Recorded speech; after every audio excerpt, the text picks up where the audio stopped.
Town Chiefs, brought to you by Sheehan's Rustproofing. The Chiefs have just come out on the ice for a warm-up period. They're about to try for their 5th consecutive win. They're getting a good round of applause from their own booster club, who have traveled all the way from Charlestown to be here in Peterborough tonight.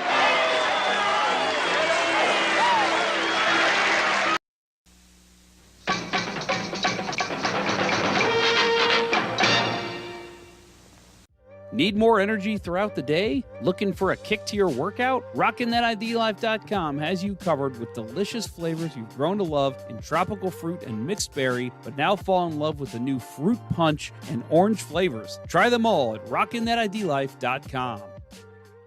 Realtor Mike Burgoyne with Real Brokerage LLC makes the moving process easier. Work with a realtor who plays and studies the game and will work as hard as the boys on the ice to get you the best deal. Check out Mike on the web at strikewithmike.com and jumpstart your move today. That's strikewithmike.com. Welcome to Season 11 of... Every other show, I'll screw up the intro. Welcome to episode 11 of season 11. It's 11-11, make a wish. This is episode number 387 all time of the often imitated, never duplicated. If your grandfather hadn't listened to us, you wouldn't exist. We're the original St. Louis Blues hockey podcast, Let's Go Blues Radio. Special thanks to RockinThatIDLife.com, StrikeWithMike.com, and CenterIceBrewery.com for proudly sponsoring the show. Please check them out.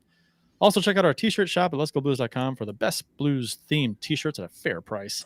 It is Wednesday, December 7th, and we're streaming live on YouTube, Facebook, and Twitter. To interact with the show on social media, our handle on the socials is at LGB Radio. Just search for us, you'll find us. And if you haven't already done so, please like, follow, subscribe, ring the bell, buy a t-shirt, or do whatever you can do to help us out. We appreciate it. I'm Kurt Price. My co-host for the big show tonight are Bill Day and the infamous Jeff Ponder.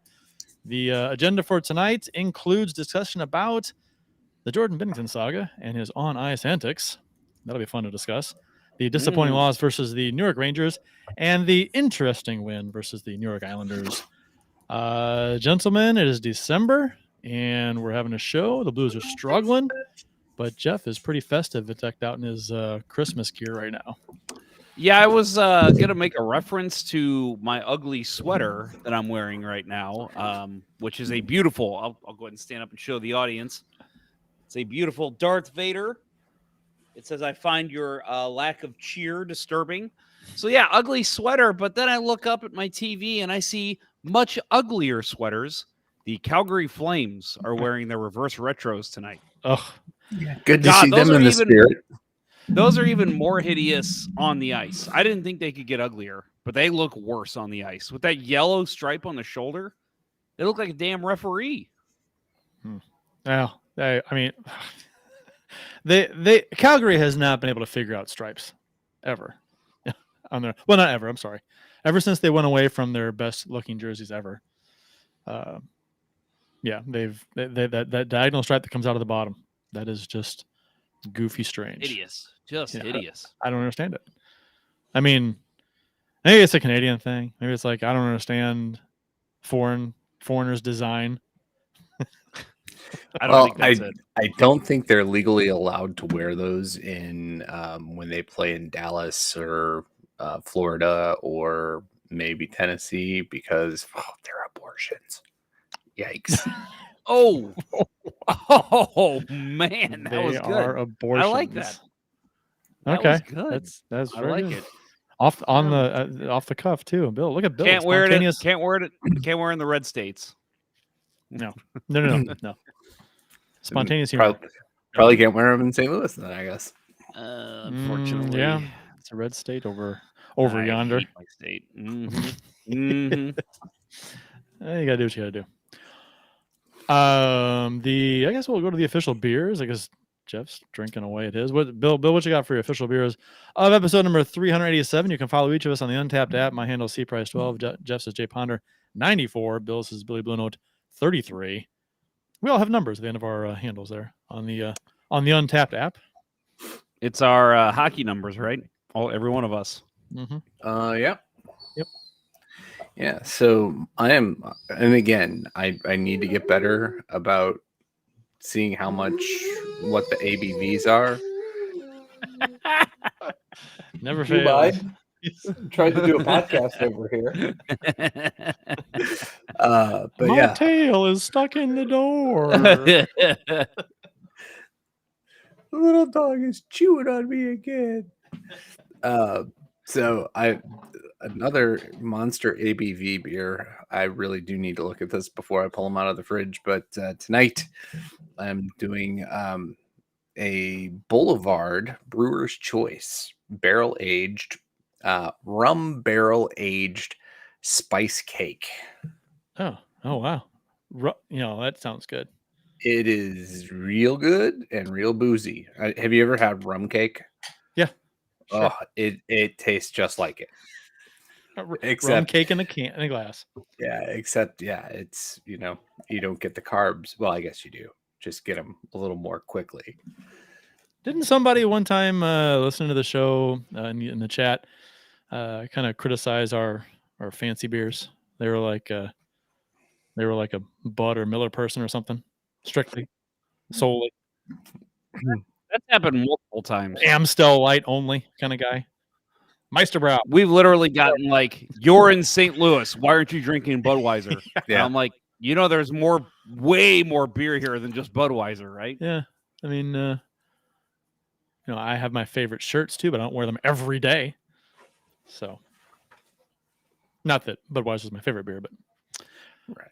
I you got to mix a it up. Budweiser. I will drink a Budweiser every now and then. I mean, right, and it wouldn't be good shtick if we're drinking the same beer every week. Yeah, and it's the local favorite, right? And if we're showing up, if we're holding up, I'm drinking a Budweiser, and everybody's like, yeah, okay, that's kind of boring, right? But now Bill has rum spice cake in a bottle. That's interesting. It's beautiful. It is. Jeff, what do you got? So I just realized I messed up my tweet. I forgot to add the brewer for my beer of the episode. But if only you could tonight delete a tweet and redo at it. Budweiser. That's exactly what I was doing when you asked me. And so here we are. But no, mine tonight is I'm guessing it's Abita. Is that how you say it? Abita? Yeah. Abita. Yeah. Brewing. I like that brewery. It's their Christmas ale. Nice. So I'm drinking this tonight. First time I've ever had it. Never had their Christmas ale before. It's pretty good. You can see it's got that nice Christmas ale, kind of dark brown look to Winter warmer. Yeah, perfect. Yes. God, you should describe beer for a living. That's what you should do, Bill. Jeff, didn't you used to kind of write on the back of hockey cards or something like that? I did. Bill could write on beer labels. Yeah, there you go. So maybe you know people. Let's see. Does this have? Oh, here we go. It does have a little tail with it. Each year at the Abita Brewery, we craft a special dark ale for the holiday season. Then Papa Noel harnesses up his team of gators and makes the special delivery.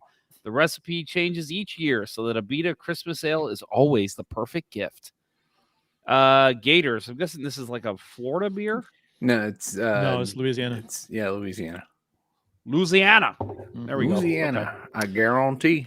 I enjoy. Yep. Have you had the Purple Haze from Abita? Yes, actually I have. That's my favorite from there. That's a good one. Yeah, it's summery. It's good. I like it. Mine is the Blueberry Blonde from Big Muddy, which the blonde on the can, even though she is not a real person, she's kind of hot. She's an attractive lady. Yeah. I like the blue streak in the hair. Yeah, I do too. I do too a lot. I have a thing for blondes, I guess. Oh my goodness, Austin. We need to chat. He says, since I was hired last around the 16th of last month, still haven't worked a shift and currently looking for a new job and have an interview at Pure Hockey in Kirkwood tomorrow. Austin, I know a lot of people that work there because I used to work for Total Hockey. So, well, let's get in touch before your interview. Okay. Well, yeah. I guess he's not enjoying working for the Blues. I think a shift yet. I think the Blues may have just fixed the glitch. That's the problem. No. Office Space fans. We fixed the glitch. So it'll just work itself out. He just kept getting a paycheck. God. If Enterprise Center burns down next week, we know who did it. Oh man, okay. What a show we have to talk about today. We are we are due for a break, but after the break, we're going to talk about Jordan Binnington's antics and the game versus the New York Rangers after this word from ID Life. Every beer league hockey night, I grab my hockey bag and sticks and throw them in the trunk of my car. And the very next thing I do, I mix up a boost of energy courtesy of RockinThatIDLife.com. It's formulated to break up its delivery in 3 ways, which helps me get through all 3 periods of hockey. Phase 1 provides a rapid onset of energy, concentration, alertness, and motivation. By period 2, I'm receiving a dose of sustained energy, increased focus, metabolism, cognitive function, performance, and feelings of well-being, which I need with the way I play. In Phase 3, I'm getting fatigue protection without jitters and crash, an elevated mood, and a reduction of fluid retention to help me make the big play when it counts. This same triphasic approach helps me when I drink it during work hours or simply just for a pick-me-up when I need it. Try one of the 4 energy flavors by visiting RockinThatIDLife.com, but make sure to email Dustin at RockinThatIDLife@gmail.com and tell him Let's Go Blues Radio sent you to receive an additional 10% off your order. That's RockinThatIDLife.com. It's been like 3 weeks. How do you get hired from a place and 3 weeks later not work a shift? Did they forget they hired him?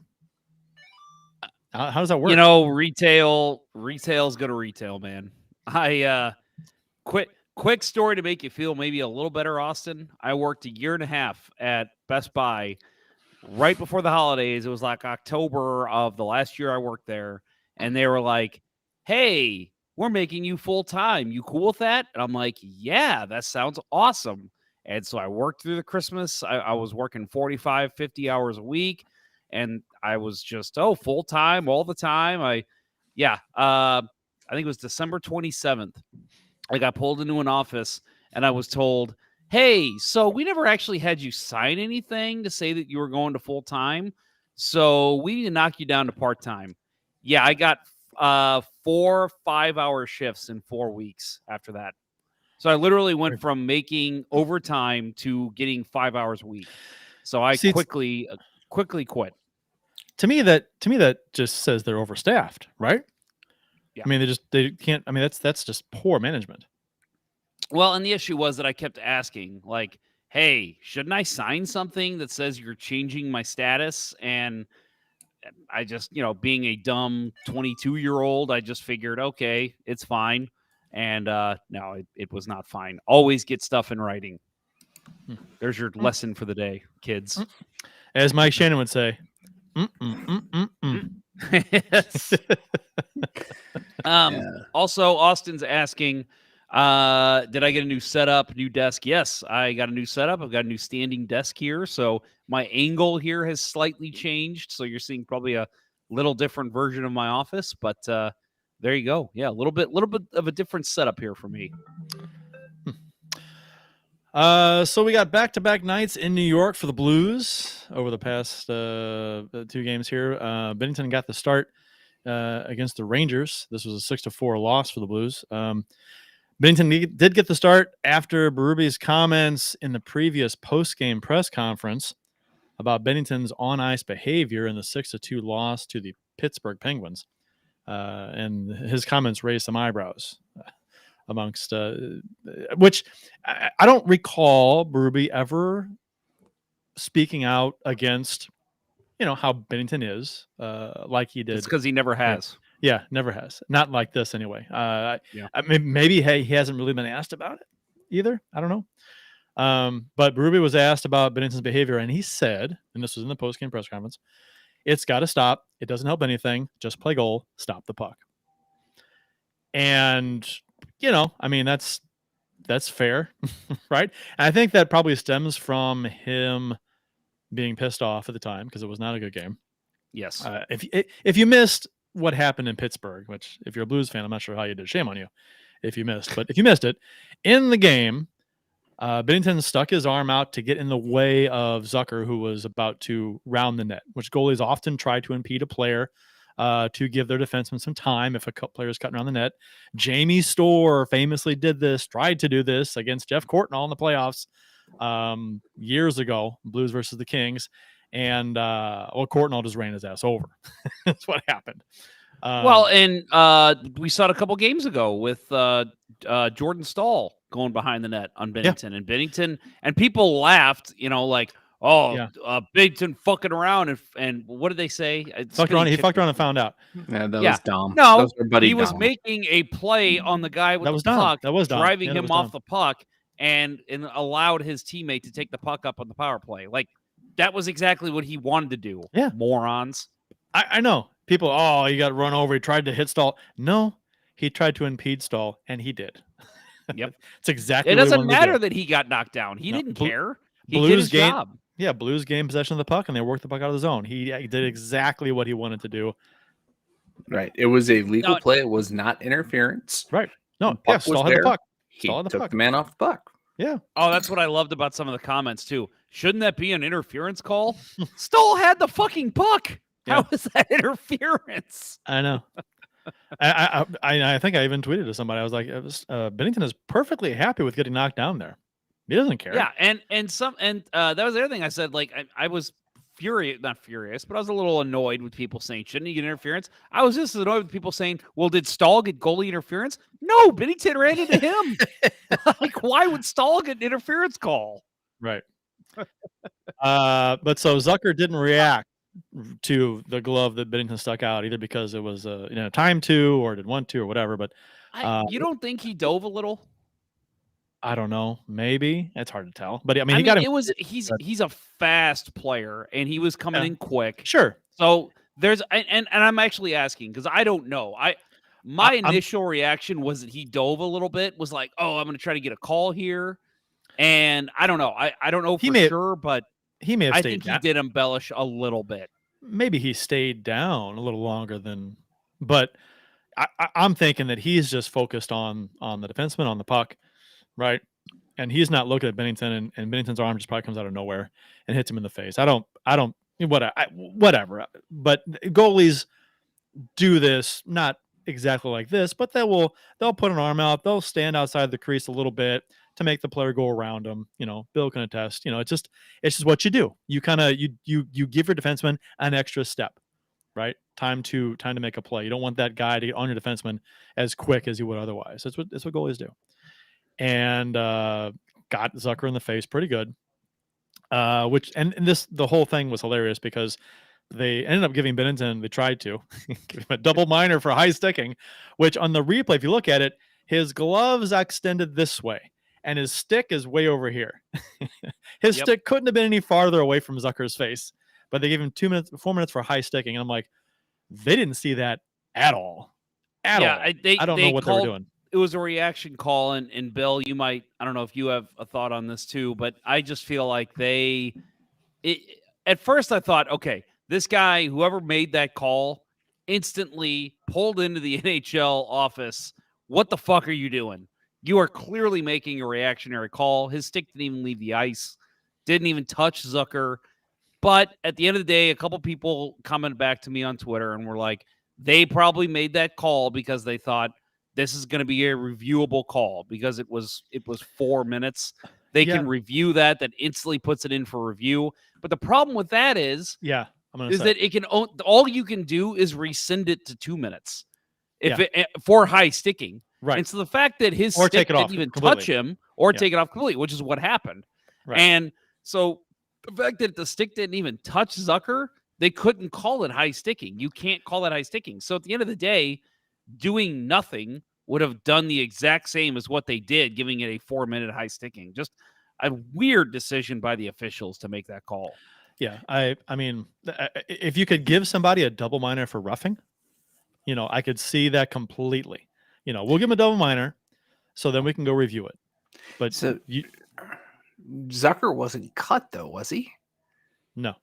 So where's the double minor come from? Like I don't get the idea that they made the double minor call for the potential to rescind it. I think the Blues just got lucky, right? They made the wrong call.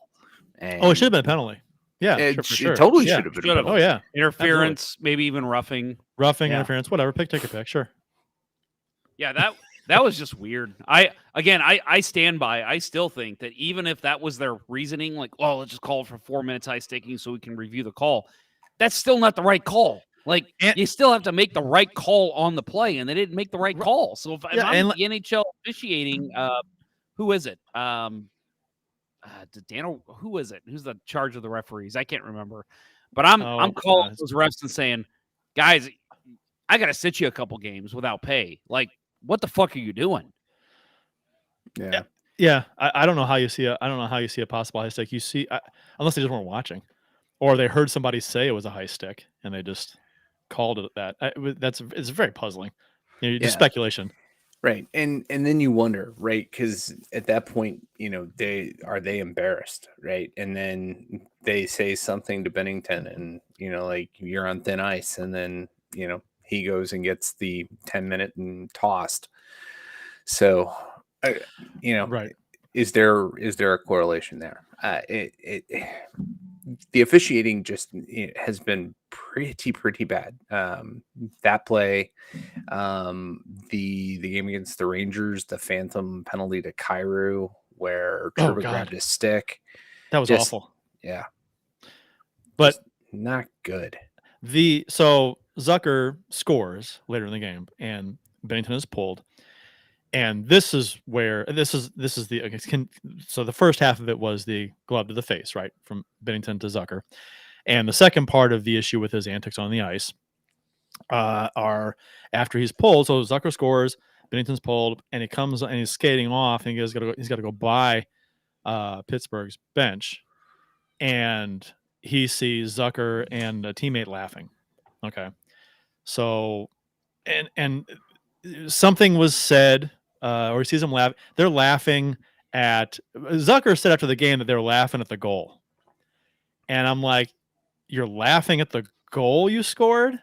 Pretty sure you're laughing at the fact that Binnington was pulled after you scored, and and there was the issue with the glove to the face earlier. So you're laughing that it's being pulled. I get it. That's exactly what happened in my mind. I'm thinking so he's not laughing about the goal being scored. That's a weird thing to do. So Binnington sees that and he takes his helmet off, right? Takes his mask off, and he proceeds to start jawing with Zucker, and Zucker's like, "What? I didn't what?"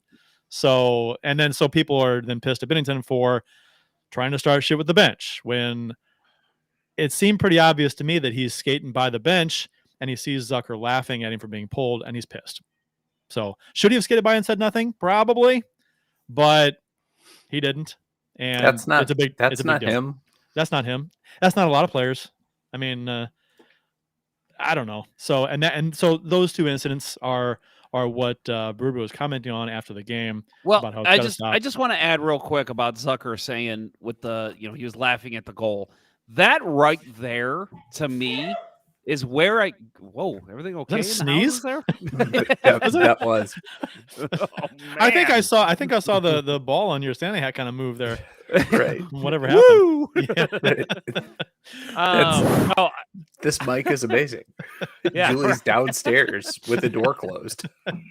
Oh yeah, that was quite the sneeze. But anyway, no, that's right there is where I get annoyed, where people on Facebook and Twitter say like, I just can't wait, it was one of these days, Binnington's just going to get popped. Someone's going to put him in his place. Right there, Jason Zucker. Right there with NHL players. You have the opportunity to say, yeah, I was laughing at Binnington. Fucking idiot, And then next time you play, guess what? Step up and say, yeah, Binnington, I'm going to make you look stupid again. Like, this is the problem with the NHL nowadays to me, with people saying, still standing by that old guard of like, I can't wait till he gets popped. Guess what? Nobody in the league has done it yet, and I don't think anyone's ever going to do it. So Binnington, to me, and this gets into the larger conversation, which we can get into later if you want, he's going to keep doing it because nobody's stopping him. That's not the league anymore. Except has said, coach, apparently. Berube has said stop it. So we'll see what happens. I know after the stick swinging incident with Kadri, when he waved his stick at Kadri, and people were like, oh my gosh, right? So And he was asked about it, and he goes, "That's not how I want kids to act if they're going to, emulate me, or if I'm a player to look up to. I don't want them doing that kind of stuff on the ice." So I took that at the time back then as oh well, maybe he's going to change now because he's kind of realized, okay, that was waving a stick at somebody's head. That's not cool. So maybe he's going to change. Didn't change a bit. He didn't change at all. So that's so I'm curious to see what happens now. I'm guessing he's not going to change. No, and my player's thoughts not going to change how he plays. My thoughts on this, and I'm going to guess that Binnington feels the same, is that this is Berube frustrated with how things have gone this season. Right. I think this is more. I'm pissed off in general. You ask me any question, I'm going to tell you I'm pissed off, and that was his answer here. It's got to stop. It doesn't help anything. Just play goal. Stop the puck. That's just, Jordan, you're fiery, and I get that. But, man, right now we need you to stop the puck. And let's be honest, I think that was Binnington's possibly his roughest game of the year. I think a couple of those goals should have been had. A couple point shots. I know that a couple were tipped. But still, I think Binnington of 2 weeks ago comes up with those saves. And I think that's what Berube's pissed about is his best player so far this season had the roughest game of the year, and obviously the rest of his team cannot bail him out. So he's just going to be pissed and say, well, I don't care. The whole team fucking sucks right now.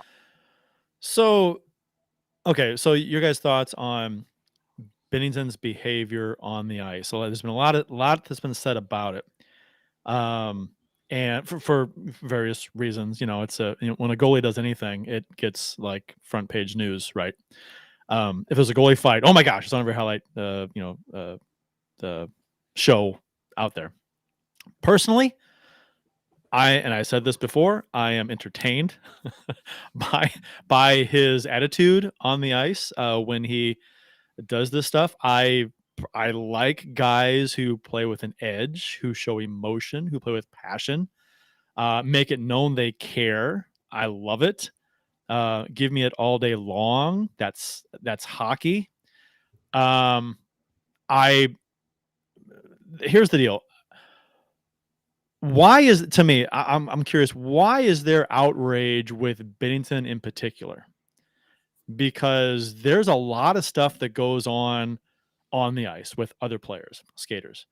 There's trying to kill each other sometimes, putting them through the boards, hooking, slashing, cross-checking, vicious stuff. You see fights every once in a while. There's after the whistle shenanigans all the time. Spears, jabs, sucker punches, guys getting face washed with a glove, cup checks, shoves, elbows, whatever. Players mouthing off to each other, trash talking, chirping between the benches is so common. A lot of stuff happens on the ice. But when Binnington sticks his glove out and smacks Zucker in the face, knocks him down, or skates by an opponent's bench and trash talks a little bit or whatever, chirps, whatever. But that's too much. So I'm kind of curious as to, a fan's mindset. Now, I get it if you just hate Binnington and you're just mouthing off and not really thinking. But there's an awful lot of it. And Binnington gets a lot of attention. He's a hated player across the league.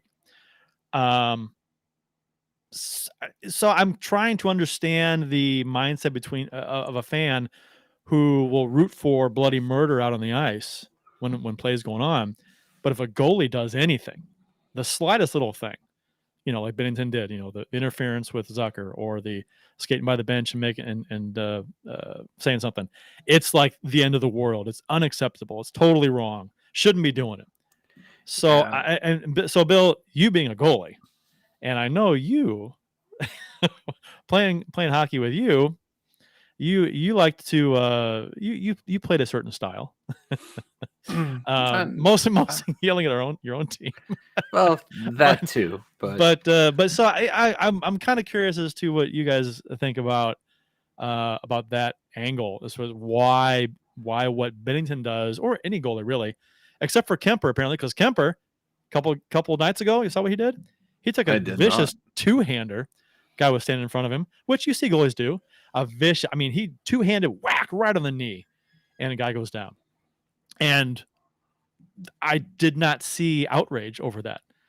But Binnington, hits a guy in the face with his glove, and oh my God, hockey world goes bananas. Yeah. Other goalies can do all kinds of shit, like way worse. I mean, what Kemper did was far worse than anything Binnington's ever done. I think the worst thing Binnington's ever done was probably after, in between periods, he gave Bishop a slash. Right. That was after the whistle, in between periods, going to the bench. That was not cool, but it wasn't vicious either. So anyway, Yeah. so go ahead. But that's that kind of thing just interests me. So, to your point, that anytime a goalie does something, there's outrage. It's because goalies are considered, protected class in the NHL, right? In hockey in general, like you're not supposed to hit the goalie, so if the goalie's inciting, which, apparently is an NHL penalty, maybe, I don't know. That was the first time question too. yeah, Me too. First time first ever time I've I heard heard that. Yeah, that's weird. But it comes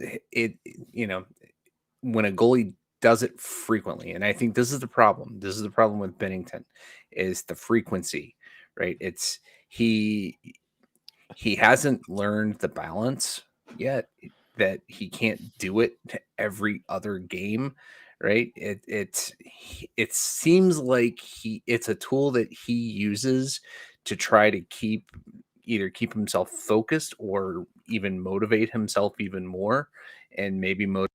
It's 10 p.m. Do you know where your children are? They're being incited by Jordan Binnington. Did you notice? Have you noticed that hasn't happened yet when Kurt is talking? Actually, I was talking when an alarm went off, and I forgot to do it after I stopped. So my bad. You didn't interrupt yourself. I was trying to wait. I was trying to wait for a pause, but I was like, oh, I'll do it when I can. Anyway, sorry. So you're gonna interrupt me instead of you. Continue, Bill. You were on. No, I forgot. You were making a great point, Bill. Continue. You were. Yeah. Sorry. Yeah, it's No, you're good. I love it. Keep doing that, Kurt. I'm just messing around. It's more of the shtick. I love it. Yeah. But yeah, no, it is it comes off as petulant, I think, right? The more often he does it, having multiple instances in, before we get to Christmas, it's a problem. And so Ken asks, has Bill Day ever pulled a Billy Smith or a Ron Hextall stunt on the ice? I've Come on, you. How many sticks have you broken? Yeah, but not over people, right? Right. I've broken them over the net. And in fact, I found 2 when I was cleaning out my parents' house when we sold it this summer that I kept as mementos. But no, I'm the type of goalie that, will somebody's screening me, they're gonna get a little, how's your father? And that's hockey, right? Right. You get a cup check, a cross check, a slash on the back of the leg. That to me, I can't tell you how many times I've been standing in front of the net, posing goalie behind me, trying to screen, deflect a shot, whatever, and the goalies give me the business, right? I'm there slacking, slashing, whatever. It happens a lot. That is hockey, and so that kind of thing. And I'll be honest, I have turned around and given the goalie a whack or 3 in my time. Whack or 10. Yeah, at least, because I'm like, oh, you hit me, I'll hit you back, or I'll save it, because I'll get a little whack, ow, fuck, back of the knee, right? It hurts. Puck goes behind the goal. I go behind the leg of the puck. I say I don't get it. Come out the other side. I'll give the goalie a whack on my way by the post, or I have actually hooked a goalie's skate before too.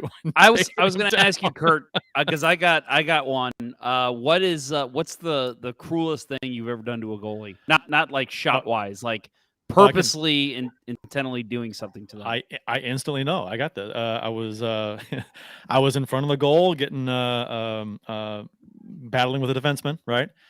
And Jeff, my cousin, Jeff Price, takes a shot from the point, and I I kind of got my battling with the defenseman. I kind of got turned sideways, right? And the shot goes by me. Goalie makes a save. Defenseman cross checks me from behind, and I'm going towards the goalie. And this is total. And everybody has done something like this in their time if they're a forward and they hang out in front of the net.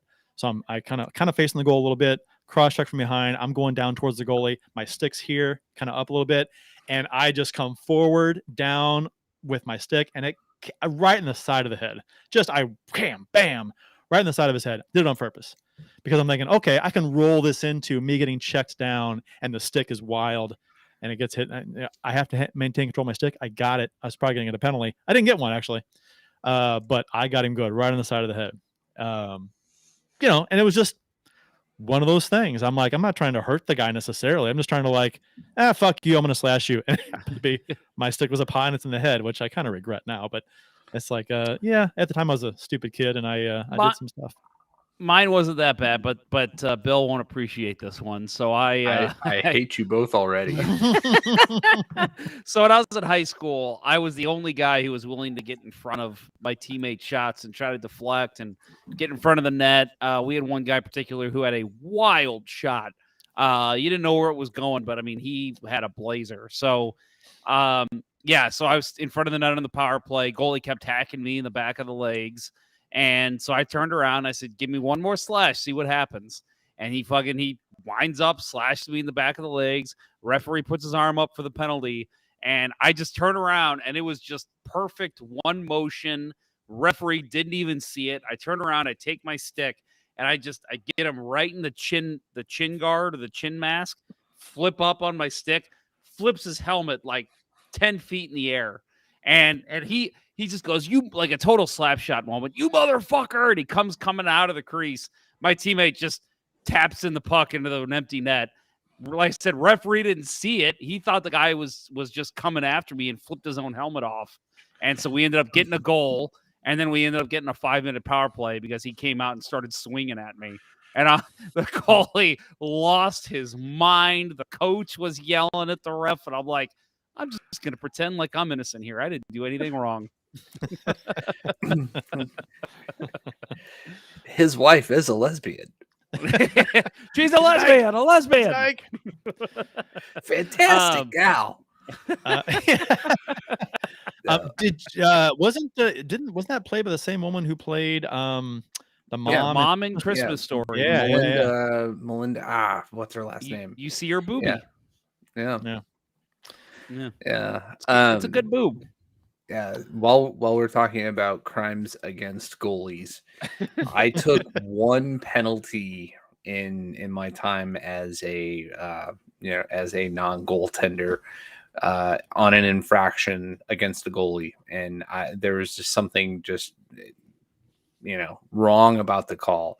It was it was a big two-hander, but it was right in the middle of the guy's pads. Like, I just skated by and hit him with a two-hander, but in the middle of his leg pads. Like, I'm a goalie. I know I'm not going to feel that as a goalie. And I got a 2-minute minor for slashing for it. So you did a Binnington on Bishop. Yeah. Yeah, you did. Yeah. Except I was defenseman. Sure. Yeah. Okay. Right. Well, okay. So back to Binnington. I'll just add basically ditto to everything that's been said so far, because I'll add this one nugget. Back in the day, back in 90s, 2000s, even 80s, what I can remember, when the Blues were getting shelled, my family members, my brother, my sister, my mom would tell my dad, "Hey, turn the game off. Blues are getting killed." No, I want to watch and see if there's any fights. Right? Yeah. And that was me in the 2000s and the late 90s when I started watching more too. I'm like, I want to, keep the game on. Let's see if there's a fight. Well, guess what? That doesn't happen anymore. The only reason, outside of doing this show and wanting to talk about the games, the only reason that I keep it on now when the Blues are getting killed is because I'm like, I want to see what Binnington does. Like, he's the only one that has fire when they're losing. So I want to see what he does. And I have no problem with that. Do you okay? So I've heard people say that Binnington is embarrassing the team by acting this way, especially when we're losing. No. Okay, No. so and I wanted to get your take and say if you feel it's the case, and also my response to that is kind of I agree with you. I don't think he is embarrassing the team at all necessarily, but mainly because if the team is struggling in a game or needs a boost or something happens where they're like just not playing well, and Braden Shen wants to start a fight to try and get something going, right? People love it. People are calling for it, right? Someone needs to do something. Someone needs to start a fight. I'm like, you can call for a player to start a fight, okay? And that's not if your team's not playing well, right? And you're losing. That's not embarrassing to a team. But a goalie doing what they do, what Binnington has done, is embarrassing. Because none of his teammates are going to do it either. Like, and that's what I'm saying. And he's the I understand fiery guy on the team, so he's the one that's going to do it. And I understand what Bill said too. But that makes a lot of sense. Is that the goalies are protected on the ice, so if you can't hit a goalie, it's not cool if they're coming out and hitting people because they can't really be retaliated against necessarily. But you could. I mean, the other goalies have had opportunity to. Now that's funny too because if a goalie comes down and wants to challenge the goalie, well then that's fine. That's okay. No one's going to get upset if another goalie challenges another goalie and they fight. That's cool. That's going to make every highlight. People love it, right? It's just interesting to me, what people love and root for and cheer for on the ice as far as violence is concerned. But simply skating by the bench and, mouthing off to Zucker is somehow completely unacceptable. It's it's inconsistent to me. We all agreed with the stick swing at Kadri. Like, we all agree that that was intentional by him to not hit him. Yes, and it was ridiculous. It's like, come on, Jordan. That was a dumb thing to do. Swing at him, fake a punch. Like, he did that before to somebody else. The fake punch. He was Carlson. Yeah. And I'm okay with that. I'm okay with that. I'm okay with that. But to act like you're going to use your stick as a weapon, that is over the line for me. And I'll say that was a little ridiculous. Yeah. But if you want to, if your team's losing and you're trying to find some kind of fiery way to get your team going and maybe even get him going, that's fine with me. I like it. I have no problem with it. I don't even know. I'm beginning to doubt seriously that he's doing this stuff to get his team going. I just think it's just a hockey player doing hockey player stuff. I don't think it's in his mind. I have to do something here to fire up this team. I just think it comes from a hockey mentality. If things aren't going well and we're not playing great, I'm getting pissed and I'm going to take my frustrations out on the other team. And it's not necessarily to premeditated to fire the team up necessarily. I don't think. I just think probably not. I just think it's a mentality where he's pissed off and he's just taking out his frustrations on the other team. We all know a fiery guy, right? We all know that guy on the team, even in men's league, in any kind of competitive league you played in back in college or whatever. We all had that guy, right? It just happens to be the goalie on this team. Like, he's the guy who's getting fired up and getting pissed off, and he's kind of a hothead. And again, I'm okay with that. I have no problem if that's what it takes for him to play at a high level. Now, the last couple games, he has not played great, but overall, throughout the season, he's been fantastic. Yeah. So I have no problem with him doing this. What is it, like the past 4 games, there's been like a goal a game. He's been like, that's not good. Yeah. Yeah. No. Yeah. Wait till we get to the Rangers game. Right. That's yeah. That was pretty ugly, but you want to address what Brandon Thomas said, Bill? What would the team reaction be if someone did swing on a goalie when the goalie started it? You always protect the goalie, right? I mean, I don't care. You always protect the goalie on the ice, and if the goalie's in the wrong, somebody's the leaders in the team are going to call him out and say, "Cut that shit out." Yeah, because we have to stick up for you on the ice every time. Yeah. Right. If it becomes a detriment to the team. And I think that's what, Berube was calling him out for that. Right. I don't know. I don't know if there's anybody on this team that is going to stop him from doing this. Like any of the players, right? It doesn't. O'Reilly. I don't think he's going to speak out against Binnington and tell him, calm the fuck down, right? That it's not like the JF Electric commercial, right? I love that he threw the water bottle in that I do commercial. too. That is that- amazing. That's right, and that's the thing. Like a lot of it, I think he's testing boundaries, right? And he's willing to take those risks and test boundaries. I just like look, Austin said it's low key annoying, right? It's just the more frequent he does it, I think he's the point I was trying to make earlier. I think he needs to learn the frequency, right? Yeah. Learn the right time to do it. And back-to-back games, not, or multiple times in a 2-week span, probably not good. But as that guy, right? I was the hothead goalie, right? That was, that became my reputation and very well deserved. I never did it in a way that was directed. I think you're right. It wasn't directed at the other team. It was It was usually always directed at right. our own team.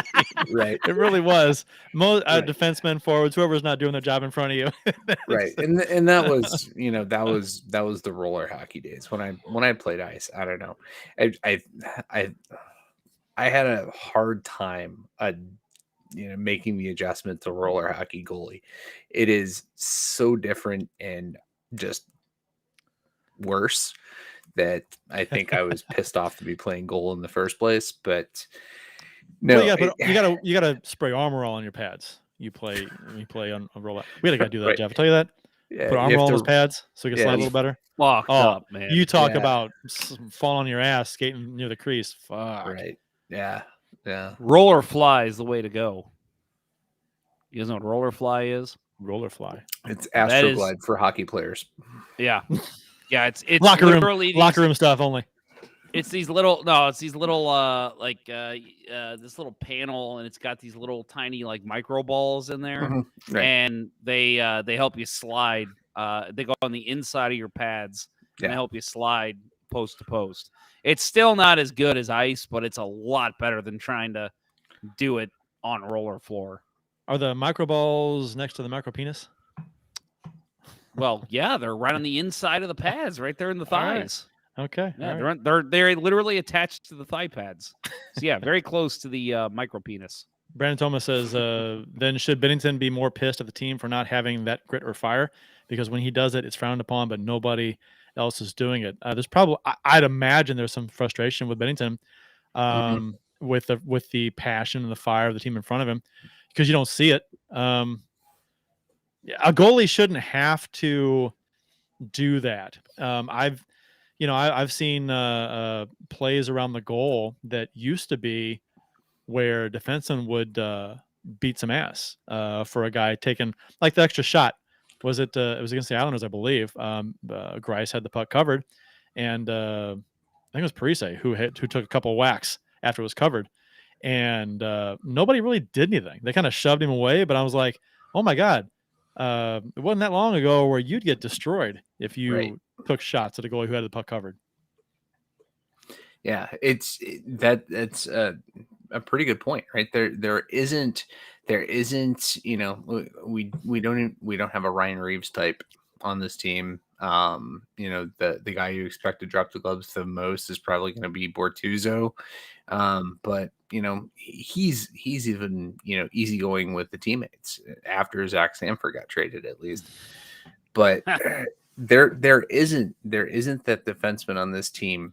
Krug probably would be the closest guy, but he's the smallest guy, right? Who's going to throw punches for his goalie, and that's probably a problem. Ken Morris says Binnington is kind of old school, like Jerry Cheevers and Billy Smith. The act is now a part of his brand. I mean, he's known for it, and I don't think it even matters at all if he stops doing it. People are still gonna say he's doing it, and if he has no incidents for 5 years, and then has one 5 years from now, Yep. I don't think people are gonna. That's who he is. That's exactly what I was gonna say. He could take a break from it for 2 years and even play great in that time. And the minute he like pops up and punches someone for taking an extra hack, oh, that's Binnington being Binnington. Ugh. Did you hear what I said earlier, Jeff, about Kemper taking a two-hander? Did you see that play? Yep. Oh yeah. Holy fuck! And the outrage nobody over that said was a word about it. non-existent. Yeah. Yep. That was far worse than anything Binnington has ever done. Ever. Binnington tries to antagonize to a sense. He's not out to hurt anyone. And he's never, I'm sorry, I don't care what anyone says. He has never been out to hurt anybody. No. And if he wanted to hurt people to Kadri, get he would have hit him. He would have hit him right in the face with his fucking stick. You know what? Like, and same thing with Carlson. He would have taken a free punch at him. Like, he doesn't do that. He's not out to actually hurt people. He's just being an antagonist. He's like, and for people to get so upset about it, like, calm the fuck down. This is still a physical sport. Perron is a good example of a guy who started all kinds of shit. He was a big time instigator, and people loved it. I mean, Blues fans did, right? It was never embarrassing. I mean, not really. The hell out of me. There was times where I got fucking annoyed. I love David Perron. Don't get me wrong. But man, there were times where I'm like, "What the fuck are you doing, Perron?" Oh, well, like, okay. We're in the offensive zone. Stop. That's not. I'm not just talking about the penalties. I'm talking about the shit after whistles. It's like, I like that back stuff. off. I don't know. There was times where I was annoyed. Like, dude, you're gonna get a penalty here. Knock it off. Right. But it's different when it's a goalie, right? What goalie? Yeah. What goalie can you think of that you would define as a pest? Right. That's not been a moniker that's been applied to goaltenders. Right? True. Would you call Binnington a pest, though? I wouldn't call him a pest. That's what he's. I think that's the territory he's getting into. Dan Cloutier, right? Dan Cloutier was a little bit of a pest. Yeah. Maybe. Yeah. When I think of goalies I hate, he's right up there on the list. Yeah. Right. So, exactly. Yeah. Yeah. I mean, I get what you're saying about Binnington, but I'm not sure he falls into the pest mode necessarily. He's just and people call him a crybaby, and that's not it either. It's just a guy. It's just a hockey player being pissed off. It's a goalie who is pretending he's a defenseman for a moment, when shit's going on. I really we can move on, but I think honestly, almost everything he's done has been blown out of proportion. And I think it's just getting worse because people already have their preconceived notions about how he is, and they hate him. And I get it. I understand why a fan base would hate the guy. I get it totally.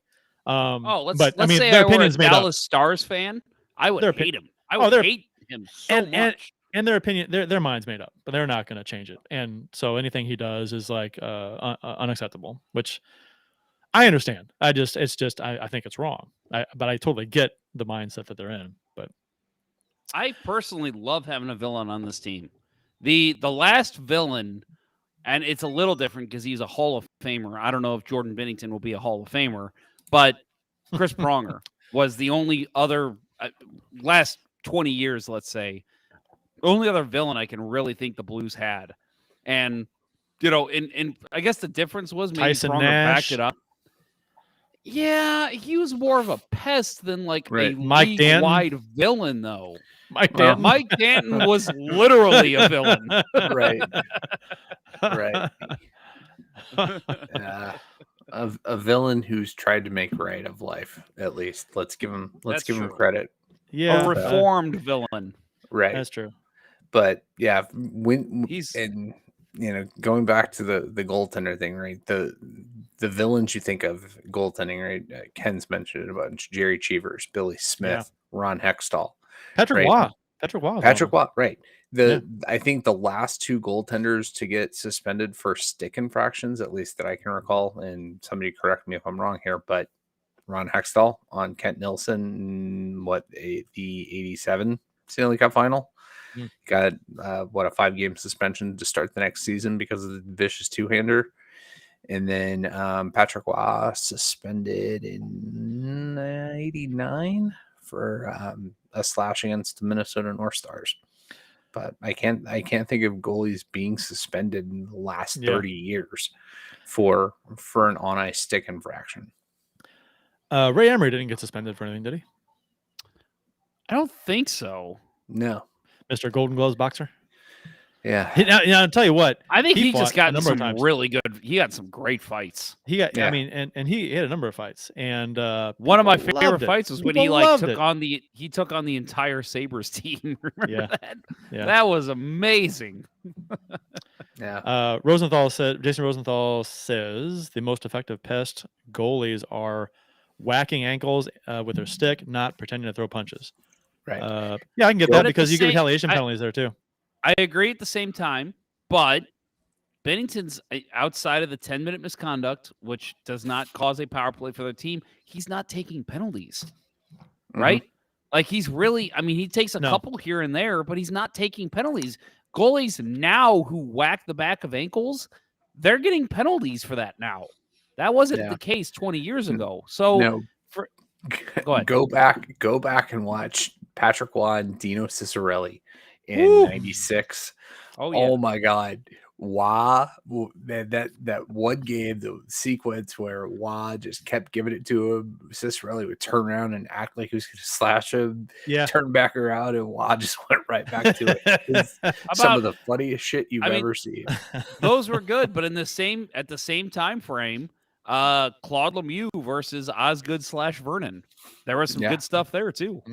See, give me all this stuff. I love all this stuff. I'm not embarrassed or pissed off that it's happening. Give this to me. I don't care. I mean, to me, this falls into the quote unquote hockey definition. This the way the sport is. And people calling for suspensions and shouldn't be in the game. Bullshit. Come on. This, I mean, give. I mean, and if it's an infraction, call a penalty on it. Give them 2 minutes or 4 minutes or 5 or whatever. I don't care. But it's part of the game. It's just it's hockey. Hockey's a rough sport. It's not tennis.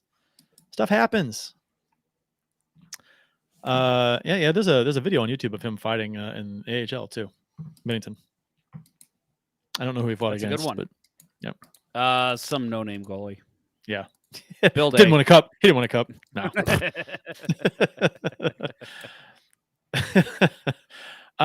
Okay. So I think we said our piece about the Binnington thing, I guess, more or less. And then some. And then some. Time to close up the show. Yeah, we're about done. First period of the Rangers game, after a rather even chess match, the first 13 minutes or so. Most of the play was in the neutral zone. 3 goals were scored in the final 2:46. Braden Schneider scores for the Rangers on a slapper from the far boards inside the right circle. After a pass across that bounced off the boards, Bortuzzo and Sammy Blais. Remember Sammy Blais? Screening Binnington. And Schneider's shot goes off the far post and in. Well-placed shot. Binnington never saw it. Situation where Bortuzzo tried to, and this is a kind of a, I want to talk about this a tad. I don't want to talk about the Rangers game too much, but Bortuzzo comes over to Blais to check him right before the shot's being taken because he can tell what's going to happen. Get this guy out of the way so Binnington can see the shot, and he hits, and Blais doesn't move, and Bortuzzo doesn't move him, and all of a sudden there's 2 people there screening Binnington, and the shot goes in, and it's like that. So to me, this is a good example of when people say the Blues have a lack of toughness in front of Binnington. This is a perfect example. Bortuzzo goes over, who's actually supposed to be one of the tougher defensemen, right? And didn't move Blais. Didn't move him. Couldn't move him. And screen, goal, 1-0. With 1:36 to go in the period, Buchnevich scores his 9th of the season to tie the game. Continues his hot streak. Nothing fancy. Thomas on the foreboards after his own entry. Passes to Letty at the point, who one times it.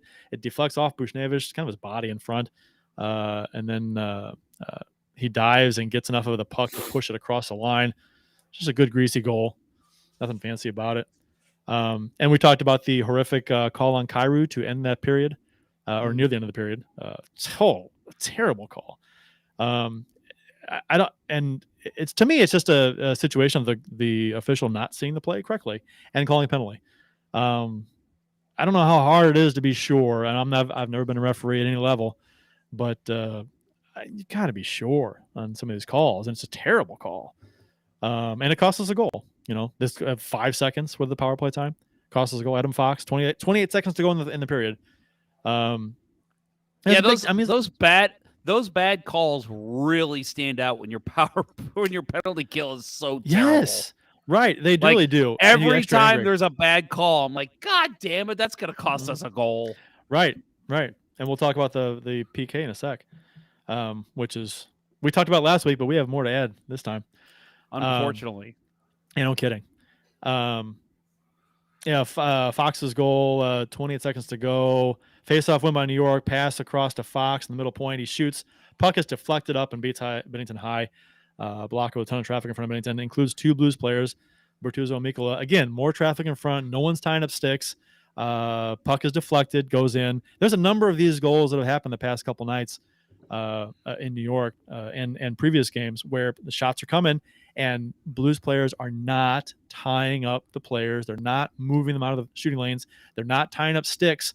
And there's so many really nice an NHL caliber player, a forward, is going to have very little trouble deflecting some of these shots. Some of these shots are floaters, and they're so easy to deflect for these players.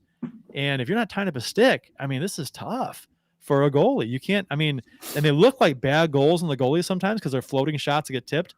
But man, you try and how hard is it, Bill, to save a redirected shot 10 feet in front of you? It's coming in. You think it's going one way, you go to react, and it goes the other way. It's impossible. It's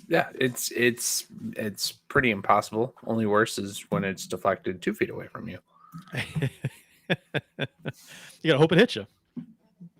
Pretty much. Yeah, pretty much. But not a bad period by the Blues, to be honest. Outshot New York 9-6, just a seeing eye shot that goes in for goal number 1, and the Rangers get a gift goal in the power play. Blues PK continues to stink it up. Can't get the job done. Rangers only power play of the game, and it took them 5 seconds to score. As of today, the Blues are dead last in the NHL on the penalty kill at 64.9%. It's so bad. Since October 28th, they are 56.8%. Since November 18th, they are 54.26. They are getting worse and worse as you get the more recent games. This isn't funny. You could laugh about the PK being bad over a short amount of time. You want to hear the latest percentage? Since last night, they are at 0%. 0. Wow. And people may be wondering, what's a good PK percentage? You want to be over 80, at least over 80. That gets you in the top 10, right? That's fine. Honestly, with the way this team can score, you got to be over, I'd say 75, and I'm happy. Well, you're at 64%. That is terrible. Craig McTavish. And again, we said it last week, right? They even started the season, the first couple games, not even giving up a power play goal. Now it's like instant. Every time they get a penalty, it's going to be in the back of your net. That you might as well just go ahead and reward the goal to the other team.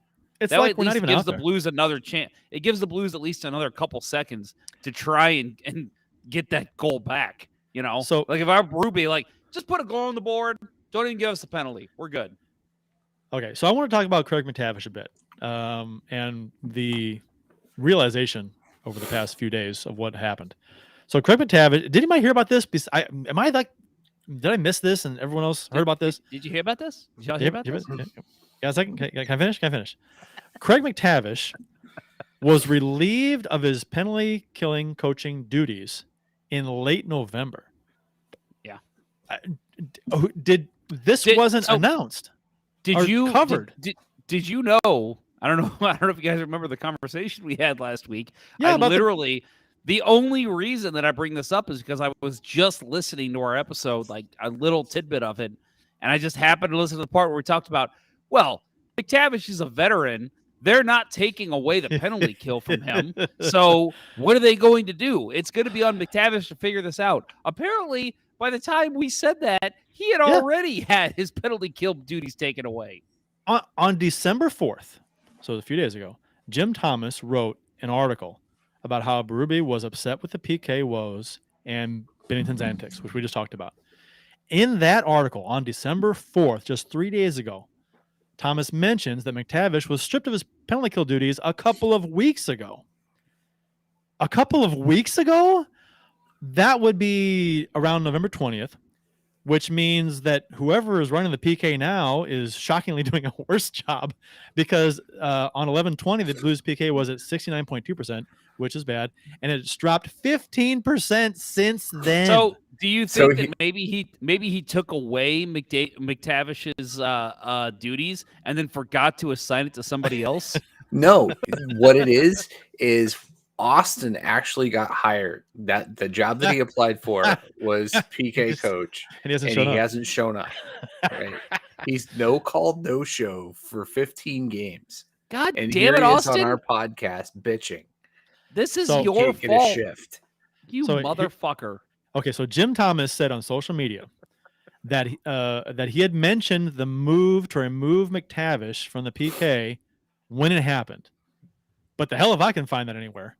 I looked through his articles on stltoday.com, and there's nothing around that date in which the title of an article mentions anything about McTavish being relieved of his duties, of his penalty kill duties. So if it was mentioned, it was buried in an article and probably only briefly mentioned in passing, and a Google search isn't finding it either. So where was the reporting on this move when it happened? Where's the article dedicated to just that, which is a story in itself, right? I mean, the PK sucks. There should be a whole article dedicated to just this. I will say and just, I don't know if you guys know I used to be in the media. Is that right? Yeah, that's right. First time that's come out this season. Actually, it probably is. I've been pretty good about it. I even took it off my Twitter profile. So there you go. But no, I the way that I know this kind of thing works is I guarantee it happened, and they're like, we're not going to mention it. And then Berube just out of nowhere was talking to Thomas and maybe even a couple other reporters, and in passing was like, well, since Craig's been taken off the penalty kill, blah, blah, blah, blah, blah. And then the follow-up question was, wait a minute, McTavish was taken off the penalty kill? Yeah, it happened a couple weeks ago. No. But the Blues try to pass that shit off. That's every team. They try to pass it off. But Thomas said, Jim Thomas, no. What do you say? Thomas said he mentioned it when it happened. He said on Twitter. A few days ago, he replied to somebody who asked him, "When did this news happen?" And Thomas said, "We mentioned it when it happened." And I'm like, the hell you did? Somewhere buried in an article, maybe. Does he still have that podcast? The Post-Dispatch. Who reads it? Seriously, who clicks on a link to go to STL Today to get? Does he still have that? What is it? Paywalled or take a survey? Netfront presence. Yeah, he does. Maybe you know what? Maybe that's my goal tomorrow. Is I'll try to listen to the episode late November if they had one. You do a Google search. I'm sorry, Jim. I do not listen to your podcast. I don't listen to any other blues podcasts. Just so everybody knows. But yeah, I don't listen to that. So maybe that's where he mentioned it. But that's kind of burying the lead there, Jim. Come on, man. That's a significant story that was not covered correctly, if it was covered at all. And like I said, I think it may have been mentioned on his podcast. It may have been mentioned buried in an article that had a title that had nothing to do with that at all. So who's going to find it? Battlehawk returned to St. Louis. Question is, from Brian Roberts, has McTavish ever been a good coach, survived with the Oilers so long? Because he played there in the 80s. If he played 1 year for them in the 80s, you got a job for life with them. That's a great comment, Brian. But I will say, he was the coach the year they went in 06. I mean, that was an unbelievable year. Now, granted, Chris Pronger literally grabbed the chains and just drug that team to the Stanley Cup final. But still, had to have a good coach to be able to make that work. And he's done, from what I've heard, he's done a great job being an assistant coach in other organizations. He's helped in kind of like a Larry Robinson role, like he did in 2019 for other teams. So I'm sure he's great. I have no problem with Craig McTavish. I would give him, I've been pretty harsh on Mike Van Ryn. the last couple weeks, wanting him to go as a defensive coach. I'm willing to give McTavish a little bit of time to understand how things work here. But yeah, so far, not a good stretch for Craig McTavish if he's already getting duties taken away from him in fucking November of his first year with a team. But isn't so okay? So the doesn't this kind of like revisit the whole hockey coverage in this town needs work narrative? Because that's a Toronto. significant story. That Let was me ask you this: that happens in Toronto. Oh my right? God, That's instant. Jamie McLennan, friend of the show. Carlo Koliakovo, friend of the show, and I'm literally just naming friends of the show who have shows in Toronto. They would be talking about that the next day. Yeah. They'd be tweeting about it that night, the minute the quote came out. How close do we follow this team? And we like hound on every news story, right? And we like know what's going on. Players get, called up, released, whatever. Any little move, we're like, well, okay, we hear about it. Didn't know this for 2 fucking weeks. Like, what the hell? It wasn't covered. And that's somebody, I don't know. And the Blues may not have mentioned it, but Jim Thomas said he mentioned it the day that when it happened, and I couldn't find it anywhere. So that tells Where me did it you was mention? not. You know what? I need. It's on Twitter. You said he replied to that on Twitter. Okay. He replied to somebody on Twitter, and it was a few days ago. It was when he mentioned it.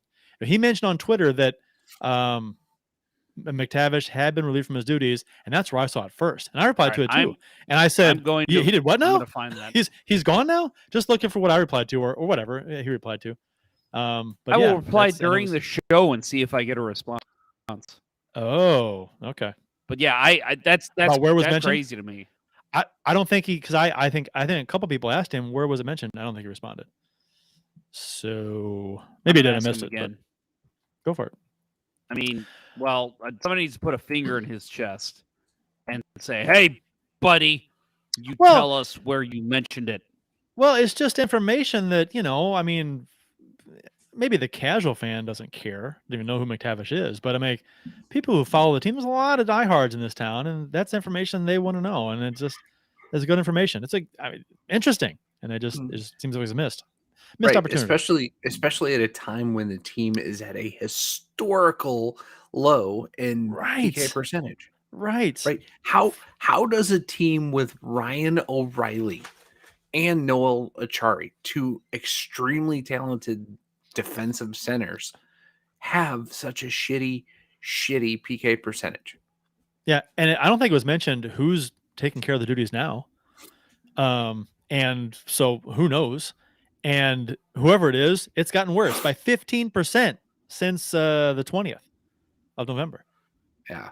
So whatever it is, it's not working. I mean, if you have to put McTavish back in the role, it might improve 15% if that's how it works. I don't know.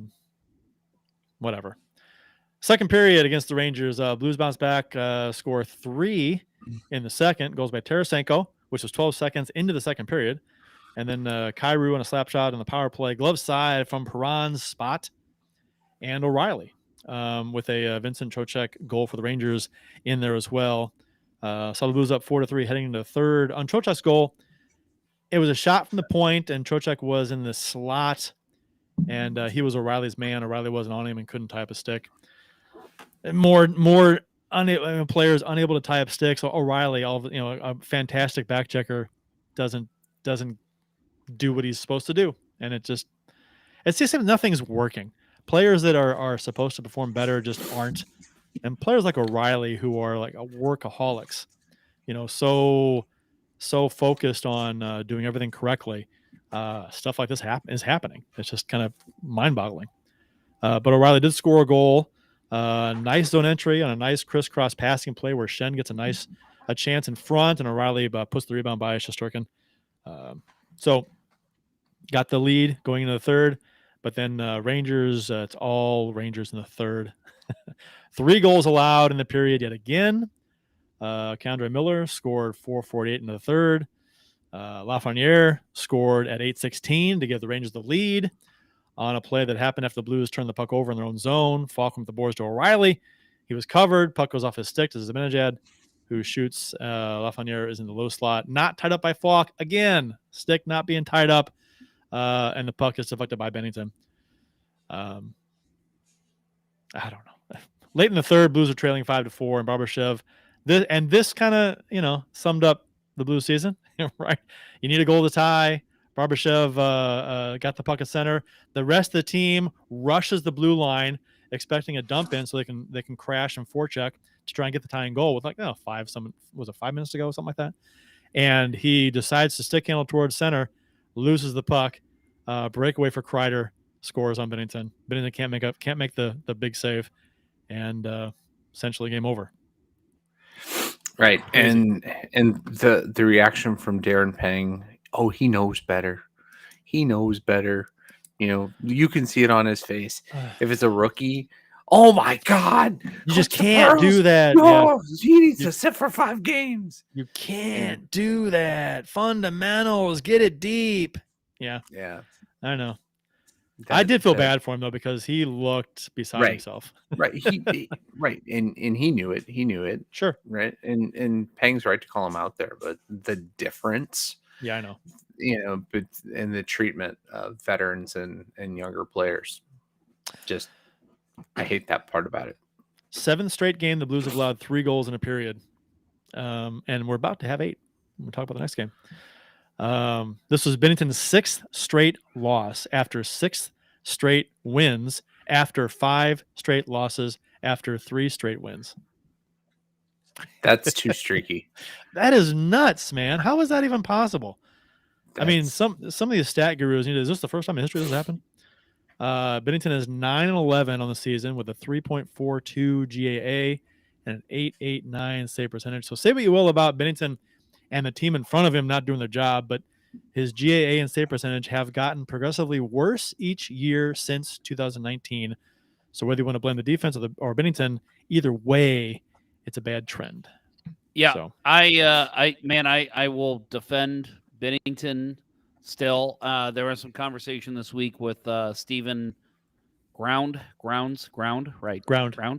Yeah. Yes. Of our friends over at the 2 Guys 1 Cup podcast.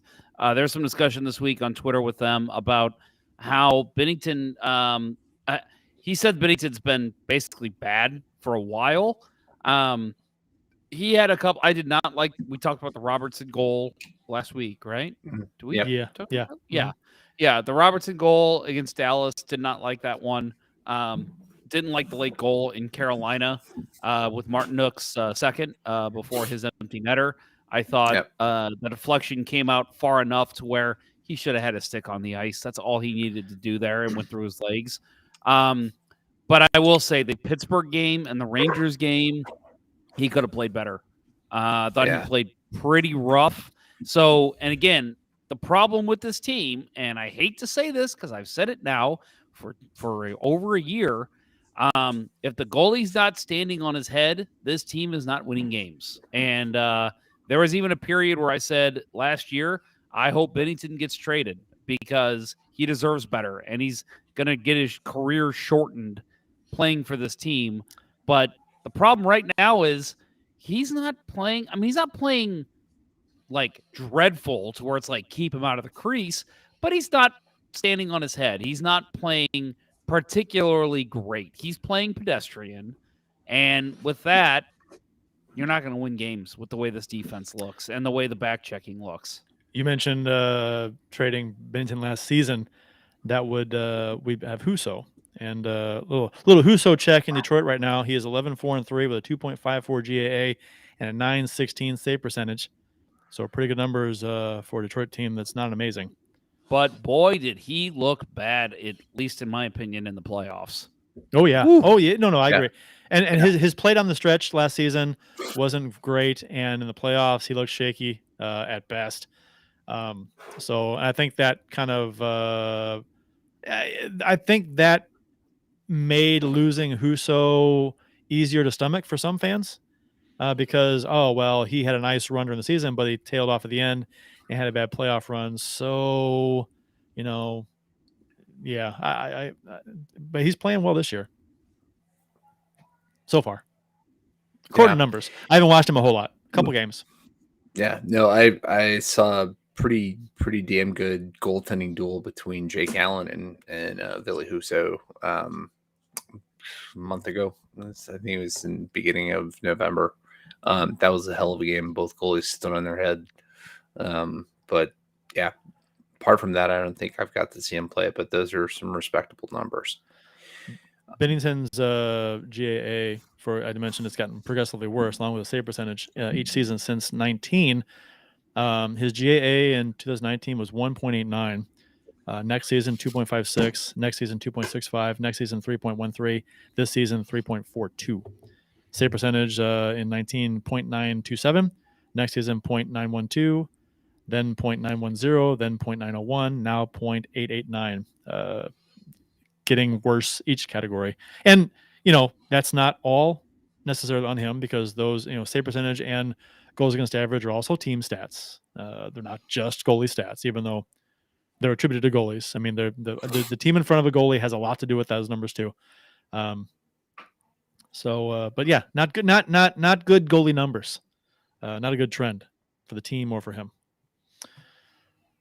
Let's see. I think we got the time for I'm gonna go for a break right now. So we're due for a break. We'll hear from strikewithmike.com, and then we'll talk about the 7-4 win versus the New York Islanders, and yeah. So here we go.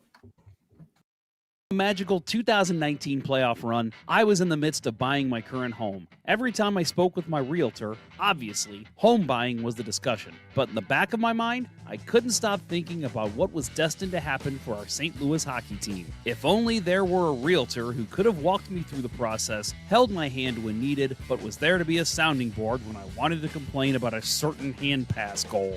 Let realtor Mike Burgoyne with Real Brokerage be that for you. He'll have your needs top of mind as he skates you through the home buying or selling process, dangling you past any obstacles and assisting on all your home goals. Check out strikewithmike.com for more information, or give him a call directly at 314-753-4060. That's Mike Burgoyne with Real Brokerage at strikewithmike.com, and that number again is 314-753-4060.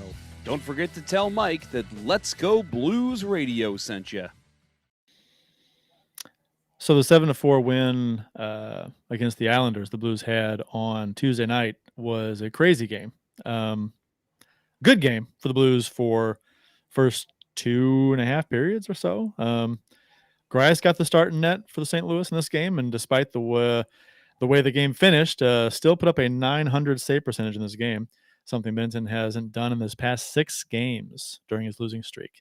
Has not been over 900 in 6 games for Binnington. So, yeah. That's but again, save percentage is a team stat, right? Yeah, I mean, it goes under the goalie because it has to go somewhere. Right. I mean, it depends on the quality of chances and depends on that good stuff. And you got to watch the games or look at certain advanced stats to get better look at it sometimes, right?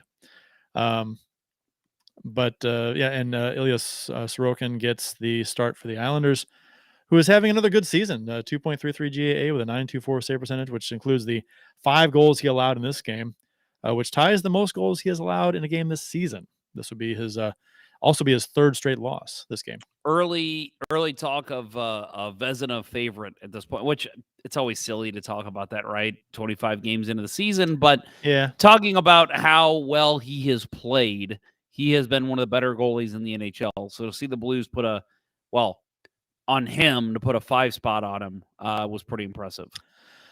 Josh Levo got his first goal as a Blue. O'Reilly started this play with a slick pass to Shen, who then dished to Levo as he was bolting out of the zone, and he was on a 2-on-1 with O'Reilly. Levo on the right side shoots just inside the right faceoff dot and beats Sorokin stick side over the pad late in the first period. And not unlike the Rangers game, the game before, there were goals scored late in the first period, back and forth. So Noah Dobson scores 39 seconds after Levo scored to tie it up. Levo was cheating. If you watch the replay on this, I was like looking at it, okay, so who's responsible for this? What happened? Because Levo is cheating outside the zone. Puck's inside the zone. Blues may have kind of half had possession. He was kind of probably looking for a break, right? And Blues don't get possession, and it goes back in, and he's outside the zone. Dobson sees he's got a lane. Levo can't catch Dobson, and Dobson has a nice backdoor one-timer to beat Bryce. I was going to say that Levo, he's in it for the money. He's in it for the show. It's just that joke just will not die. No, it won't. It will never go away. I don't think I want it to. Second period comes along. Blues do score twice. Barbashev scores on a 2-on-1 after Mikkola wrapped the puck up the boards, and Mayfield couldn't hold the puck in at the blue line. A guy that I think myself and others have been wanting the Blues to acquire as that big, tough stay-at-home defenseman. Couldn't hold the puck in here, and it gave the Blues a break. 2-on-1. Binnington passes over to Barbashev, who one-times the puck just inside the near post. Binnington gets his first point in the NHL, and the Blues are back on top 2-1. And we'll have some good news on this later, but the big thing that I noticed with this goal was, good for Will Binnington, but he's played 2 NHL games at this point, and he's already been on the ice for a goal before Nathan Walker was this season. Will Binnington twice shy. Oh, there it is. There it is. Someone said once bitten, twice shy, and I was like, "Oh no, you missed a better joke." Yeah, Will Binnington, twice shy. Much better joke. Yeah, much better. I think it was on the broadcast last night, right? Didn't Kelly said once bitten, twice shy? Did he?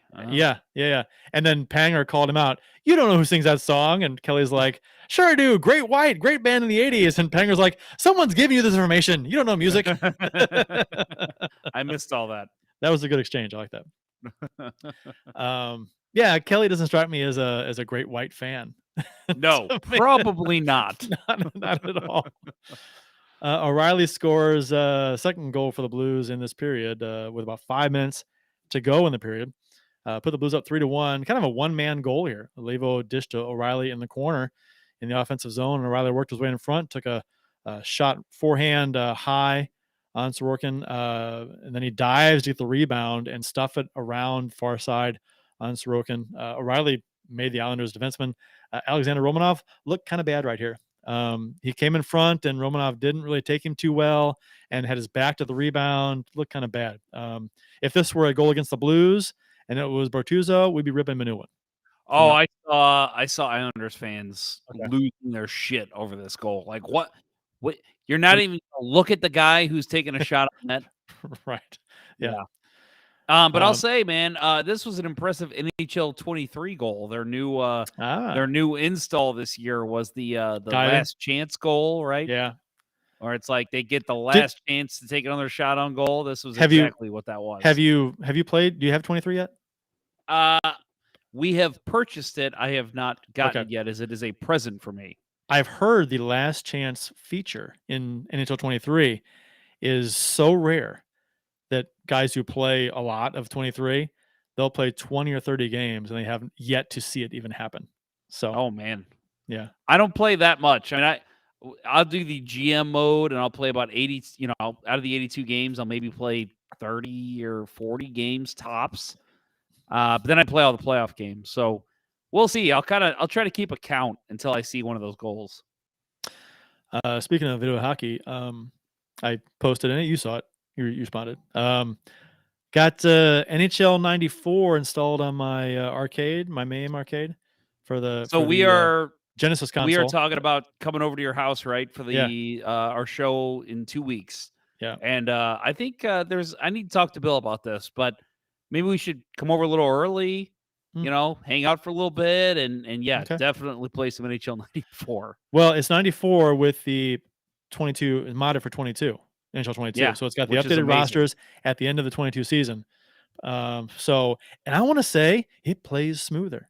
I'm not sure what it is. Does it? But it plays smoother than 94 plays. It's kind of, I don't know. It's a little different. I mean, I'm interested. It's almost exactly the same, but while I'm playing, I'm like, this looks like it's, I don't know, a little cleaner or something. It was pretty cool. So yeah, it was neat playing with seeing the Kraken in there.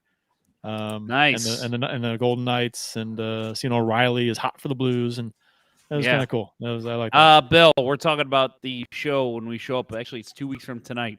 We're going to do from Kurt's house. Showing up a little early, playing some NHL 94, modded for 22, hanging out, having a couple beers, being drunk for the show. It's always the best show. Oh, yeah. I got to get the outline done early in the day. Yeah, you will. In the third period, 7 goals were scored in this period.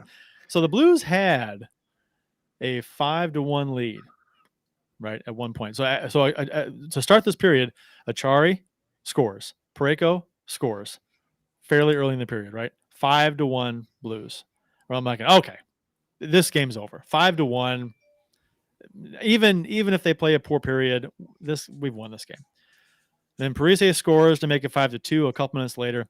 I'm like, okay, no big deal, 5-2, whatever. And then it goes a while, right? It's 5-17. There's 6 minutes left in the game. We're up 5-2 in the bag, right? 3-goal lead. It's not even the most dangerous lead in hockey. It's 3-goal lead. And then Hudson Fasching scores with 5:17 left in the game. His first of the season. Weird puck. The Blues crew didn't know it went in right away. I listened to other broadcasts and they jumped on it right away. It was hard to see go in. Deflection, side of the net. Again, not being tied up properly on a long shot from the boards. The Grice saw, but it was deflected over his shoulder. Upper blocker. And then 21 seconds after that, Jean-Gabriel Pageau scores a fluky goal from behind the net as he tries to stuff it in. Grice makes the save. Puck goes off Grice, off Thomas's skate, and then right in the net. I'm like, and then so now all of a sudden it's a 1-goal game, 5-4. And I'm like, you've got to be shitting me. There's 5 minutes to go, just about, and all of a sudden it's a 1-goal game, and we had a 5-1 lead in this period. And it was when I saw it happen, I'm like, this team is cursed. We're back to that whole mindset where this back before we won a cup. This team's just cursed. Can't win in the playoffs. Nothing goes right. Never get the bounces. And this season, if the team is either not playing well or we're not getting bounces. Nothing's except for the win streak, right? Which things went well. Other than that, this season has been a series of unfortunate events. I mean, I've been known as the guy who deflects pucks in off his skate into the net all the time. Stop doing that. My teammates give me shit all the time. They're like, Ponder, stop letting the puck go off your skate. Sometimes when you're playing the correct defensive position, it's just going to happen.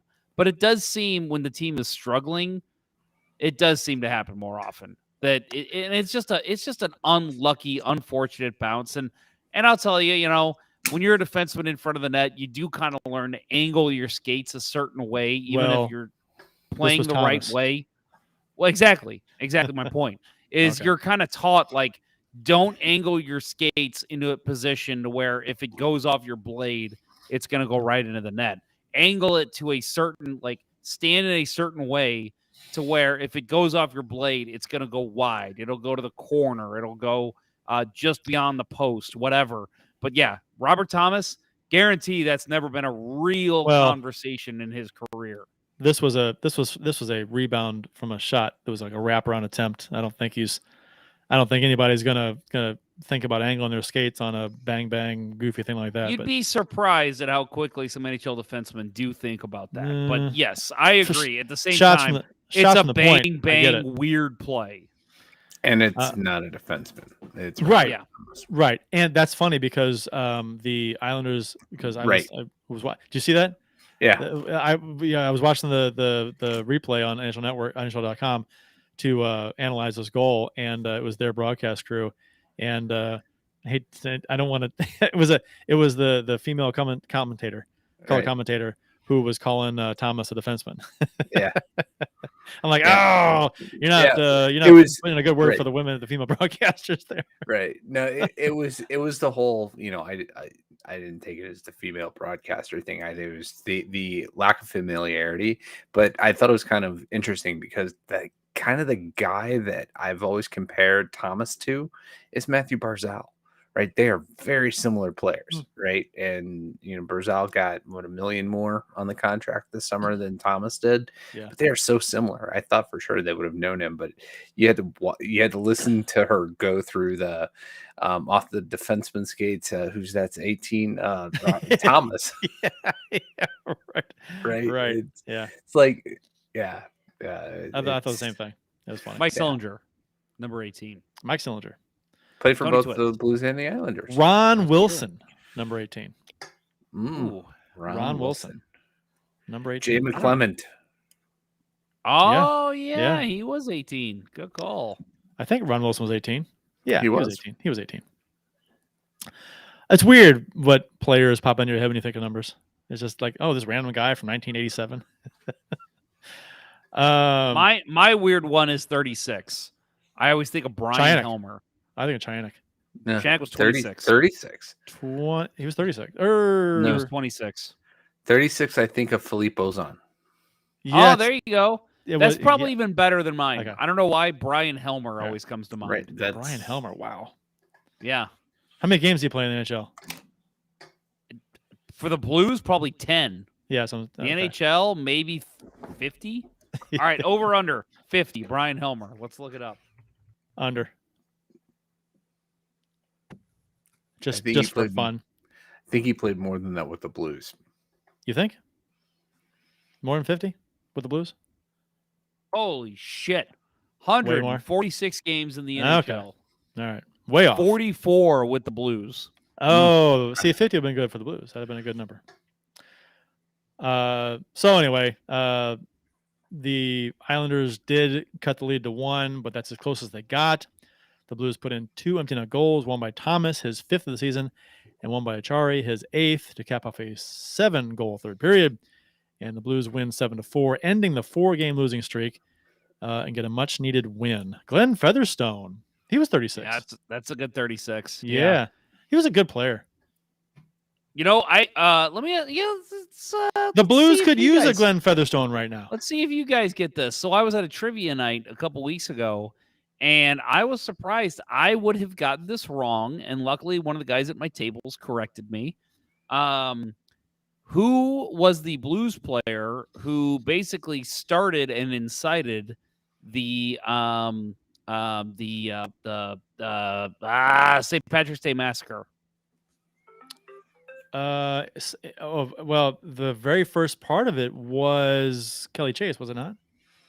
That was my answer, but that is not correct. So you're talking Kimball at the bench? Kimball and Roenick? Darren Kimball. Okay. It was Glenn Featherstone. Mm-hmm. Really? He's the first one that went after Roenick. It was Featherstone who really went after Roenick. But Chase had the fight. And then Chase fought him. Are you sure? Okay. Well, that was the answer at trivia night. Okay, and I let him go with it. I could be wrong, but I thought the whole thing went down where Chase had the fight first, and that fight ended, and then more stuff happened after that. Kimball at the bench, Featherstone. It was Featherstone who apparently went after Roenick, and then Chase fought Roenick right after Chase that. didn't fight Roenick. Or he fought somebody. Chase fought somebody. Yeah. I want to say Chase. I want to say the whole thing was Chase.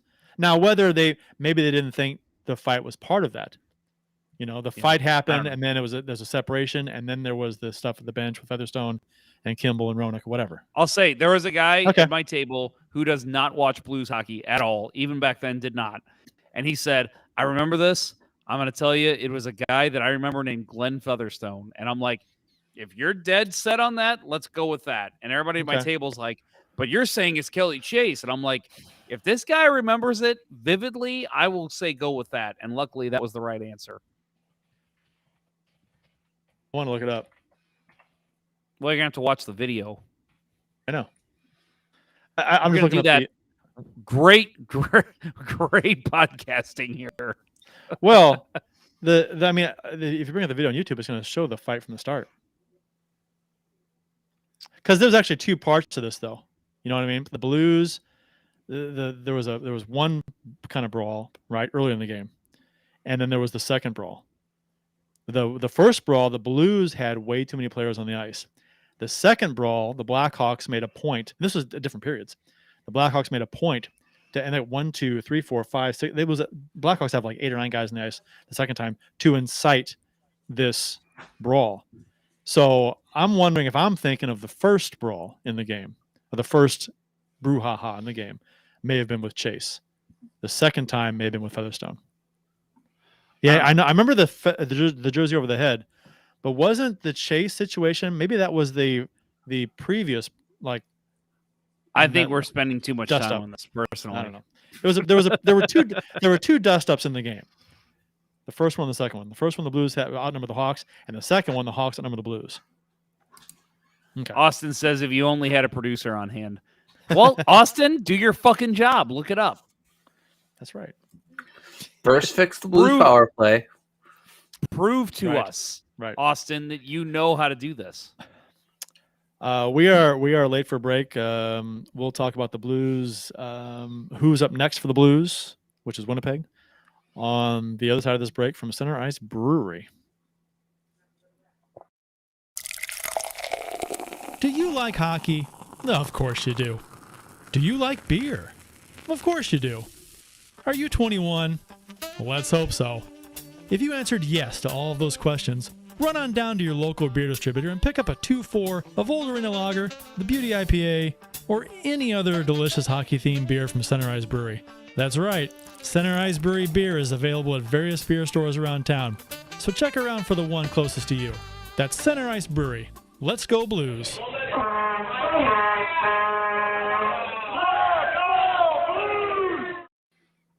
All right. So I just watched the very first portion of the St. Patrick's Day Massacre, the second dust up, and where Featherstone's fighting. But before Featherstone got in a fight, Stevens cross-checked Presley, and that got everybody fired up. And then the fight started. So you could argue Scott Stevens started it. All right. Well, I will alert the Down Syndrome Association of America, or St. Louis for that. I was trying to watch it real quick during the break, so I'll fully analyze it after the show. Up next for the Blues, Thursday, December 8th versus Winnipeg. It's in St. Louis. Winnipeg is currently leading the Central Division with a 16-7-1 record. They've won 7 of the last 10 and have won the last 2 games. A 5-2 win versus Florida and a 5-2 win versus Anaheim. Jets are playing really well. They recently beat Dallas in overtime, whooped Chicago 7-2, and shut out Colorado 5-0. They've allowed the least amount of goals in the Western Conference, 61. To put that into perspective, the Blues have allowed 100 exactly. The Jets are good on the PK. They're ranked 4th in the NHL at 83%.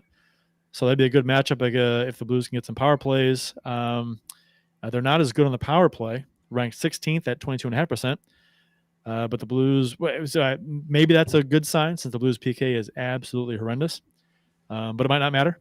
With how bad the Blues PK is, anybody's going to be good. Right. Jumpstart your power play by playing us. Yeah, no kidding. I imagine we'll face Hellebuck in net as they play Chicago the game after, the very next night.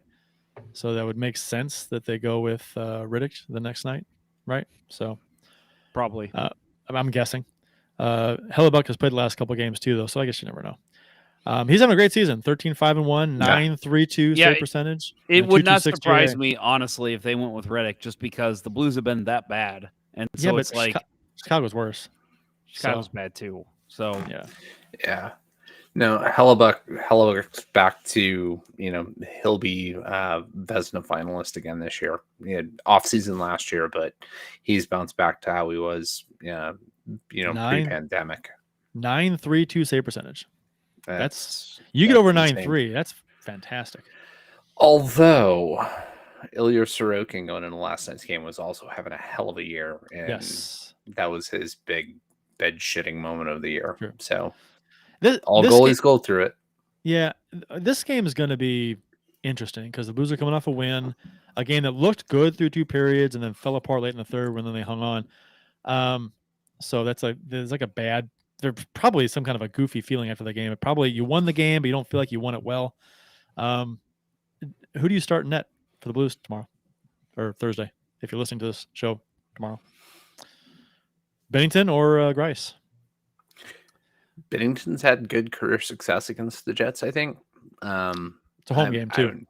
Right. And, Grice is really, you signed him to be your guy on the back-to-back of, on the second night of back-to-backs, right? So logically it'd be Binnington, but I'll tell you, I wouldn't be upset if they put Grice in there tomorrow night. Yeah, it's a coin toss for me. I'm fine with either one. But with I don't know, Grice got the win, but was he that miraculous in getting the Blues the win? He was good, but he wasn't. He's fine. He was good, but he wasn't. He didn't make ridiculous save after ridiculous save to lead to a Blues getting a 3-0 win. It was. There were an awful lot of deflections deflections by him. There was, but one of those games. Same thing with Binnington. Same thing. Yeah, with Binnington, right? I know. So I'm fine with either one. Personally, I think you give it to Grice. I think you say, Binnington, you've been great this year, but we have put you through a shit ton because our defense is so bad. Let's get you one more night of rest. Well, technically a couple more nights of rest, and give the net to Grice. Why not? He got you a win last game. I get it. It's a sound logic. But if it was me, I think I go Binnington. It's the division leaders. He's supposed to be your number one. Grice played last game. I don't know. I something tells me to go back to Binnington, even though he's lost 6 in a row. Hasn't had a save percentage over 900 in the last 6 games. And he, during the win streak, he put up 900 winning percentage in 7 of the 8, 6 of the 7, whatever it was, 6 of the 7. So if he posts a 900 save percentage or better, the Blues should win. I think he's only lost 1 game this season where he's done that. So well, Austin Lynch over here says, oh my goodness, I guess he's talking about my brother. But personally, I'd start Grice over Benner, and he says, I'd start Stan Ponder, that hunk of man. I guess he's talking about my brother. Hopefully he's talking about my brother, not my dad. But no, I don't know. It's a coin flip. Honestly, I think you can make a case for either, and you can make a case against either. Yeah, it's nobody has stood out. As far as I would love to see somebody steal a game. We haven't seen that in a while. Where we've had goalies Binnington play well. He had the opportunity to do it multiple times, but his team just kept fucking him over to where he couldn't even steal a game because, no goalie is going to stop 8 backdoor chances in a game. He's going to stop 3 or 4 maybe, but. Jesus, when you're getting that many attempts, there's no way. Yeah, and if it is Binnington, I'll be interested to see if the Jets don't try to mimic the Rangers' game plan, and that is just shots from out high, get bodies to the front of the net, and if the Blues just don't defend that at all. I'd say let the Blues deflect it in for you. Well, if they do that mindset, if they do that game plan, the Blues better tie up sticks because they've done a really shitty job of tying up sticks. There's so many deflected goals. Floaters getting deflected. Like I said earlier in the show, NHL caliber players, they deflect those pucks. And if you don't tie them up, it's bad news. Rapid fire tidbits from around the NHL. Just one thing to mention before we close up shop here. Alex Pietrangelo is out indefinitely for the Vegas Golden Knights. He'll be away from the Knights indefinitely because of an illness in the family. The defenseman missed the past 4 games because of personal reasons. The Vegas Golden Knights wholeheartedly support Alex and the Pietrangelos and ask that the family's privacy be respected at this time, the Golden Knights said in a statement. So whenever you hear that a player, you hope you respect their privacy, it's usually something kind of serious with somebody. So hopefully things are okay, end up being okay for the Pietrangelos. I know it was his niece, right? That she had a serious problem back when he was here. Yeah. So, and he took time off for that. Yeah, So We don't know what I mean, it could be. I don't want to say I'm hoping for anything. I'm hoping whatever it is solves itself. Everyone's fine. Everyone's okay. But at the same time, you're hoping it's nothing with the immediate family, that it's not something crazy with one of his kids, with his wife. Hopefully everyone's going to be okay at the end of the day. And, hopefully everybody will be home for Christmas and they'll have a great time and everyone's going to be fine. And they'll look back at this and just say, yeah, that was a blip in the radar. Shit happens. Yeah. Maybe might not even find out about it. It could be a privacy thing where no one talks, so may not even know. So we'll find out, I guess, one way or the other. Mm-hmm. Anything else, guys? We're gonna close it up. I don't think I have one more thing. Good. Not this time. All right, I'm definitely not going to screw it up after that. All right, then. Support for Let's Go Blues Radio is brought to you in part by ID Life, the world's only truly personalized vitamin platform based on a health assessment of your DNA. Visit rockinthatidlife.com for more information. That's rockinthatidlife, and get 10% off by emailing Dustin at rockinthatidlife@gmail.com and tell him Let's Go Blues Radio sent you. And by Mark Burgoyne from Real Brokerage. Man, that is a mouthful. Mike Burgoyne from Real Brokerage Realty. You called him Mike Burgoyne from Real Brokerage. Yeah. Love it. I'll just say strikewithmike.com. Visit strikewithmike.com today for all of your home buying and selling needs. That's strikewithmike.com. And by Center Ice Brewery, St. Louis' tasty hockey-themed beer. Check out your local beer stores for availability. That's Center Ice Brewery beer. Please drink responsibly. That'll wrap up episode 11 of season 11, the original St. Louis Blues Hockey Podcast, Let's Go Blues Radio. Thanks for listening, and thanks to those who participated in the YouTube and Facebook live chats during the live show. We hope you enjoyed it as much as we've enjoyed bringing it to you. After Winnipeg, we have a back-to-back against Colorado and Nashville Sunday and Monday. Just wanted to point that out. That'd be a big back-to-back games too. For Jeff Ponder and Bill Day, I'm Kurt Price. Until next time, everyone, let's go Blues. Big Central Division matchups coming in the next week. We should have a big show next week. Let's hope for a couple wins here. Let's go Blues. That was way too wordy. Let's go Blues. Fuck off, Bill. The Chiefs are at home tonight against Sport at the War Memorial at 8. Good seats are still available. A look at fourth. I think that went very well. Thank you for listening to Let's Go Blues Radio. Now take off, hosers. I want you to have a heart attack and die so that we never have to do this shit again. Well, there's 90 minutes of your life you'll never get back. Sorry. St. Louis Blues, St. Louis Blues. Have you heard the news about our St. Louis Blues? They've only just begun, they're on their way to number one. Now there's no more blues for our St. Louis Blues. The Blues are on the ice tonight.